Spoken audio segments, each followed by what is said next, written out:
This will be a day long remembered. Now I am the master.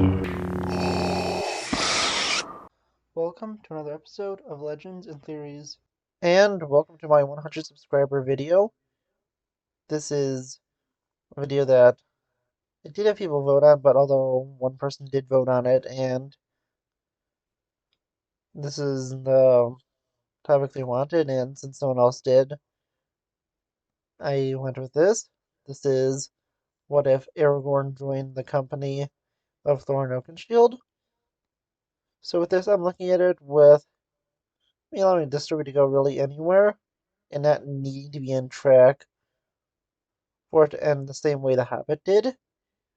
Because if Aragorn really was in these films like they were planning to do, realistically, I think he would have taken the place of Radagast in the story and would have investigated with Gandalf into the return of Sauron and helped him with the Dol Guldur storyline.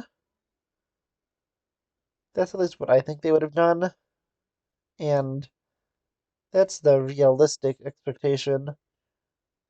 But with this one, I am going for the unrealistic one, where he is going to be able to change what happens in the story, and events will be different. If you really do like this video, I'll work on a part 2 where we take a look at how these events impact Lord of the Rings. But for now, at least, I want to look at their impact on the Hobbit films. And these are the films specifically because in the movies,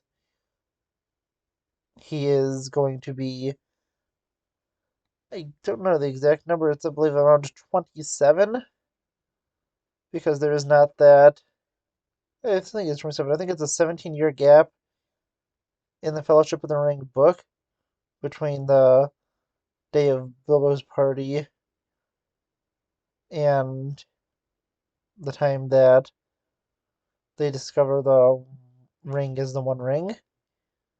And with that 17 years cut out, but Aragorn still being the same age, means he was born 17 years earlier, making him 27 during the events. Because during the Hobbit book, he is 10 years old, and clearly no one's going to bring in a 10-year-old on this dangerous request, especially with how important he is. And with it, where I jump in, I'm going to jump into the Rivendell section of the story. So everything else has gone normal to there.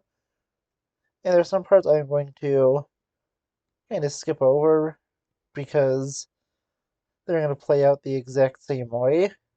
These are moments that Aragorn wouldn't be really interacting with, and one thing I will say is the Gandalf storyline basically goes the exact same way since Aragorn is with Thorin's company. I'm not going to say the other ones because I don't want to spoil too much, and let's go straight into it.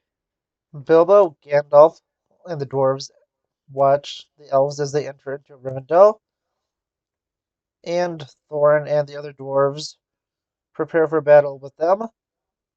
But after Gandalf tells them they're among friends and begins to explain they are guests here, and they could trust the elves, the only one not either on guard or trying to defuse the situation, Bilbo looks in wonder upon the elves, but notices one person who stands out, for he was not an elf at all, but a man. And unlike the elves, he was dressed in more simple clothing. Although he still seemed fair like the elves, it was clear that he was a man. Later on in the day, when Bilbo looked upon the painting of Isildur fighting Sauron, and looked upon the shards of Nersil, he once again saw this man, staring at the painting and the sword from a distance. With it, Bilbo saw the look in his eye, and I honestly had a feeling that somehow all of this was very important to him, but he really wasn't sure why. Bilbo ran into him once again when he left with Thorin and Gandalf from meeting with Elrond, who read the moon letters that were placed upon the map of Erebor. They went and met together, and Bilbo was curious who he was, but once again, he didn't follow his curiosity and continued on with the dwarves. When Bilbo and the dwarves snuck off to continue on to the path of Erebor, and the White Council was interrupted to inform them of the fleeing of the dwarves, Gandalf went up to the man, who turned out to be Aragorn, son of Arathorn, and asked him for his help. Gandalf began, "My friend, I need your assistance tracking down my company in the Misty Mountains. The paths are many, and I'd feel more confident with a skilled ranger of your quality to help me find them." Aragorn looked at his friend and replied, "I will help you, Gandalf, but I must ask to not use my true name, at least until I know I can trust them. I will go with my elven name, Estelle. The dwarves, especially the Hobbit, have seen me around Rivendell. It would make sense for me to go by this elvish name.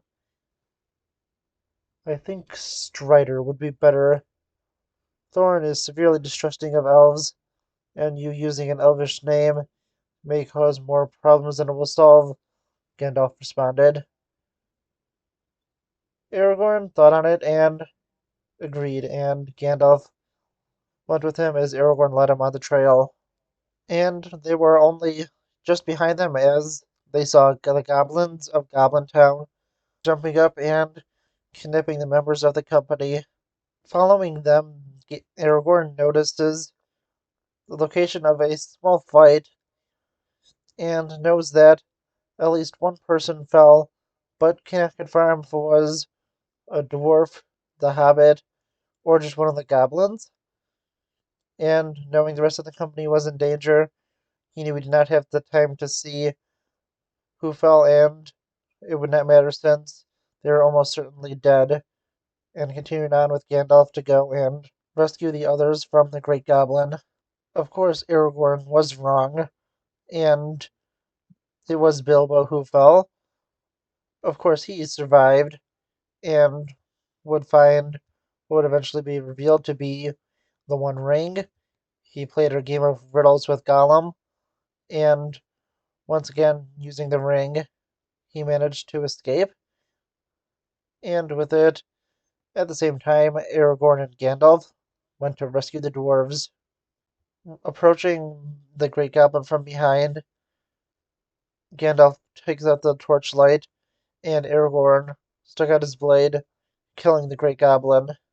Gandalf takes the lead of the company as Aragorn goes from behind and fights off any of the goblins that approach them. They ultimately make it to the back door and continue to escape. Bilbo watches the group running past and sees the man that he saw in Rivendell taking up the rear of the company. Curious about this and wanting to rejoin his friends, Bilbo leaps over Gollum, knocking him down and continuing after them. Bilbo makes it to the clearing and hears the company discussing his fate. Thorin says that he probably ran off to go home, but Aragorn counters, saying he is either dead or lost in the caves of the goblins, for Gandalf and I were right behind you, and we saw a spot where some kind of fight took place. I fear the worst for our hobbit." "Well, don't," Bilbo said, stepping out into the group, "for I am right here." The group all jumps in surprise, and both Gandalf and Aragorn look at him suspiciously as he places the ring in his pocket. This puts Aragorn on guard, being just a little suspicious of what was going on. But with it, he knows he has no time currently, as they are being chased by goblins and potentially more. And they go and make it to the trees. Making it there, they are surrounded by wargs, and just like they originally did, they climb the trees, throwing flaming pine cones at them and slowly fighting them off. But eventually the orcs, led by Azog, do arrive, and once again, everyone is back to one tree, and Thorin jumps down to fight Azog. Being defeated, Bilbo rushes in to save him, and with this, Gandalf, who called the Eagles, manages to escape with them, and after Thorin explains to Bilbo how he was so glad that he's never been so wrong about someone before, they move on to the topic of the man who's joined them. Who are you? Thorin asks. Aragorn began. You may call me Strider. Strider? How do we know if we can trust you if you won't tell us your true name? Thorin asked.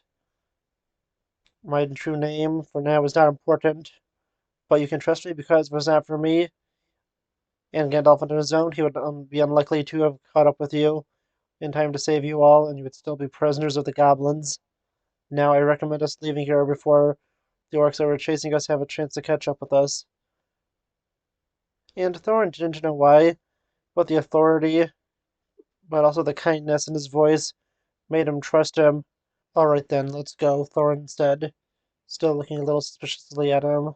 After escaping to Beorn's house and making it inside, after escaping him in bear form, they get a good night's sleep, and the next morning they go to meet with Beorn to ask for his help, and with this, Gandalf recommends him, Bilbo, and Aragorn going out first, and then for the rest not to come out until he gives the signal.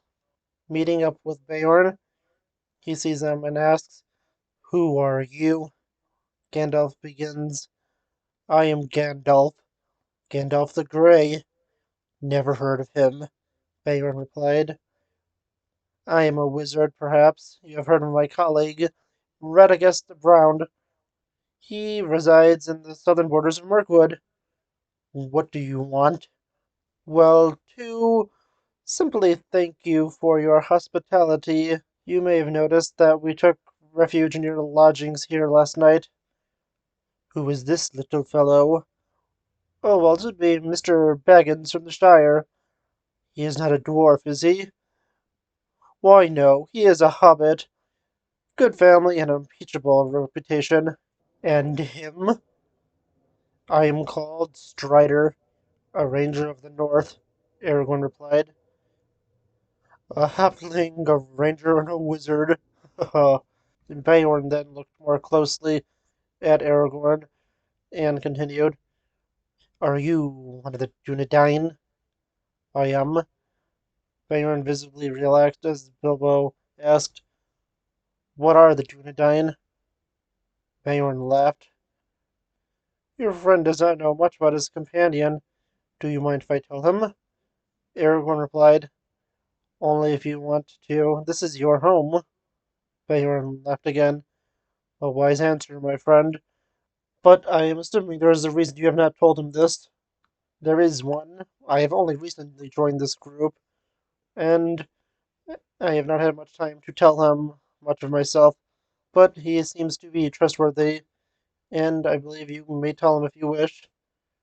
Bilbo did not know anything of what was being said, but he saw something in Strider that made him feel like Thorin, but with less pride. Beorn responded, Your friend here is descended of the faithful Numenorians. He has a longer lifespan than most men, and are truly noble. They founded the realm of Gondor and Arnor. Your descendants are trustworthy, and through that I believe I may trust you. Gandalf then began to signal the dwarves in, and slowly explained how they got there, and the journeys they've went through. After hearing the tale, Beorn agreed to help them. He let them eat and drink as much as they could, and gave them enough food and water to make it through Mirkwood. He also allowed them to take 14 of his ponies and 2 of his horses as far as Mirkwood. As the company rode up to the gate, Gandalf discovered the Eye of Sauron, and with it he thought back to his conversation with Galadriel. He then saw them getting his horse ready to leave, and told them, "No, not my horse. I need it." Once again, the dwarves plead for Gandalf to stay, as he tells them that there's something far more urgent he has to go and do, and then he turns to Aragorn and begins to speak with him in Elvish, which has been translated. "Please watch over this group, my friend. I need to investigate this." Aragorn, not seeing it yet, looks a little nervous and has never seen Gandalf like this, and responds, "I will, but please tell me what is wrong, Gandalf." Gandalf sighed, "Hopefully I am wrong, but it seems the enemy has returned." Aragorn's eyes grew wide after hearing this, and knew it was important. Returning to common speech, he said, "I will guide them through Mirkwood, my friend, and if you have not managed to reach the mountain to meet up with us, then I will help them on their quest further." And with this, Gandalf thanks Aragorn and rides off to go investigate into Sauron. Aragorn carefully led the dwarves down the Elvish road and helped them with many problems. He helped them cross the enchanted river with no problems and made sure to keep them on the road no matter what, making sure they did not leave or get tricked from leaving it. And with this, they made it through Mirkwood with no incident. And with this, they were a few days ahead of the orcs, who were forced to take long ways around, avoiding elvish hunting parties, taking down many of the spiders coming from Dol Guldur. Making it to Lake Town, the company enters in, and without any subtlety, they go to the master of Lake Town. Approached by guards, the master asks them, "Who are these intruders?" And Thorin stood proud and proclaimed, "I am Thorin, son of Thrain, son of Thror, king under the mountain. I ask you, master of the lake, to help us restore our supplies and provide us with a few boats so we can go and reclaim our homeland. And once we do, riches will flow down this river once more." And with this, the people began to murmur, and you can hear people saying things like, "The king beneath the mountain," "The dwarves have returned," "The Lord of Silver Fountains," and many other shouts of joy. And hearing this, and filled with greed, the master shouted joyfully, "Welcome, king under the mountain!" All celebrated but one. Standing in the corner was Bard, and he only muttered to himself, "The Lord of Silver Fountains, the king of Cavernstone, the king beneath the mountain, shall come into his own, and the bells shall ring with gladness at the mountain king's return. But all shall fall in sadness, and the lake will shine and burn." Bard rushed home and asked for his kids to get to a safe distance from the town, as he got his black arrow ready for the dragon's inevitable attack. After going to a great feast, the company left the next day so they could begin looking for the secret door. They are quickly able to find it and set up camp.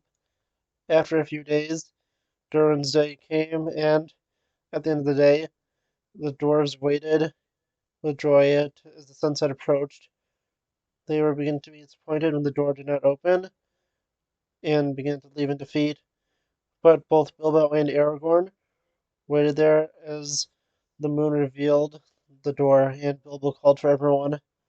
Aragorn grabbed the key and waited for Thorin to come, who opened the door, and the company entered into the mountain. While sending Bilbo down, Balin and Aragorn decided to join him, and after a while, Balin decided to stay back, while Aragorn was willing to keep going. "Let me join you, my friend," Aragorn said as Balin began to leave. "No, I need to go myself," Bilbo said. "You do not need to prove yourself," Aragorn replied. "I know that. The reason I need to go alone is I am far better at sneaking around on my own, and if Smaug is awake, he will be more confused, never smelling a hobbit before." Aragorn smiled, and Bilbo realized he knew all of this, but He needed Bilbo to realize it, and then Bilbo thought for a moment that he knew that Bilbo had the ring, but Bilbo quickly dismissed it and knew there was no reason for him to even suspect he had it. Bilbo continued down the path into the treasure hoard where his confrontation with Smaug goes exactly the same. After fleeing the room, Bilbo, the dwarves, and Aragorn try to kill the dragon, but fail as he descends upon Lake Town. In Lake Town, the bells begin to ring as Smaug begins his attack, although the fact that Bard is still on bad terms with the Master, him and Alfred have not taken the steps to have Bard arrested, so he's able to get into position much faster than he would originally, and fires a black arrow upon Smaug, killing him. With this, Smaug was still in his earlier stages of his rampage, and the dragon dies, falling upon both the Master and Alfred, killing them. Watching on from a distance, Bolg and his orcs go back to Azog and report to him that the dragon is dead and the mountain is ready to be taken. Seeing no use to empty the armies of Gundabad, and seeing the forces he had is enough, Azog begins to plan for his attack on the dwarves of the mountain. Meanwhile, Gandalf, escaping from Dol Guldur, rides on to warn Thorin about the army that Azog is leading from Dol Guldur. Although all of Lake Town was not destroyed, none wanted to live by the body of the dragon, and Bard led up an expedition from Lake Town to go and make camp in either Erebor or the town of Dale. And once he reaches there, Thranduil once again shows up to both help the people of Lake Town and get the jewels from Erebor. Bard and Thranduil come to bargain with Thorin, but like the original story, Thorin refuses to give them a cent, and with this, Aragorn is greatly disappointed in Thorin and makes sure that Thorin is aware of that. "What do you think you're doing?" Aragorn yelled. "I am protecting my birthright," Thorin replied. "You are not making a splendid figure as king under the mountain, Thorin. What would you know about being in exile? What would you know about being forced from your homeland? What would you know about ruling a people?" Aragorn was quiet for a moment and made his decision. "But what I know about this, you do not clearly know who I am, Thorin. You may be Thorin, son of Thrain, son of Thorin, king under the mountain, but I am Aragorn, son of Arathorn, Isildur's heir, rightful king of Gondor and Arnor, and my line has been separated from my kingdom for far longer than you have even lived. And yes, I know of all this, and I have greatly desired to go and reclaim what was once mine, but I have not, for I fear this power, and I will not be accepted unless I can prove beyond a reasonable doubt that I should be and am the truly rightful king of Gondor." And with this, Thorin was in shock. He looked upon him with new eyes, and with it he was truly inspired and moved by him. And with this, he went and broke through his dragon sickness. Quickly he signaled for Bard and Thranduil to return, where he told them that he will pay them what they are owed, and asked them for help in the reconstruction of Dale. And the next day, when Dane arrived, that night, when Gandalf arrived to warn them about the armies of Azog, Thorin sent a message to Dane to be on guard. The next morning, the armies of the elves, men, and dwarves were set, and the civilians were moved into Erebor. And this is where Azog saw his mistake. He knew that he had messed up, and knew there was little chance his army would be able to win here. He should have sent for the reinforcements from Gundabad, but it was far too late now. Any reinforcements he would receive would be matched by the three groups, and his own and only chance to strike would be now. Death was almost certain, but it'd be far better fate than returning to Sauron in defeat.